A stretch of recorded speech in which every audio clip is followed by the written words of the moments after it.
लगभग साल भर से कोरोना पूरी दुनिया के लिए काल बना हुआ है। आंकड़े डराने और दहलाने वाले हैं। बीमारी ने सिर्फ इंसान को इंसान से नहीं बल्कि दुनिया को दुनिया से जुदा कर दिया। डर और खौफ के साए में जीते हुए साल बीत गया।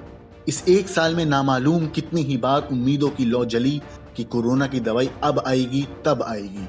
इस एक साल में हर गुजरता महीना उम्मीदों की लौ बुझाता गया। यूरोप में भी कोरोना वायरस की दूसरी लहर ने लोगों की जान मुश्किल में डाल दी। हालात बिगड़ने की वजह से ज्यादातर यूरोपीय देशों को एक बार फिर लॉकडाउन का सहारा लेना पड़ा।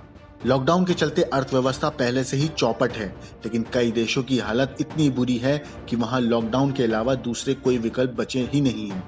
कोरोना संकट के बीच भारी विरोध प्रदर्शन की ये तस्वीरें हैं लैटिन अमेरिकी देश अर्जेंटीना की, जहां गर्भपात बिल को लेकर बवाल थमने का नाम नहीं ले रहा है।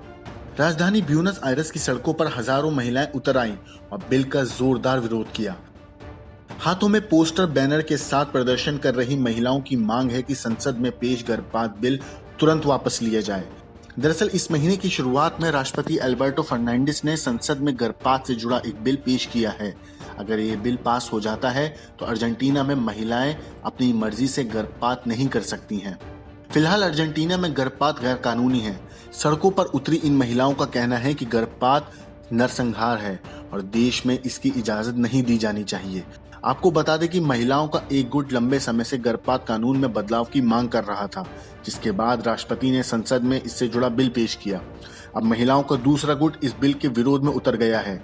ऐसे में यहाँ की सरकार भी असमंजस में दिख रही है। अब देखना होगा कि अर्जेंटीना में गर्भपात गैर कानूनी ही रहता है या महिलाओं को अपनी मर्जी से गर्भपात की इजाजत मिलती है। ब्यूरो रिपोर्ट, क्राइम तक।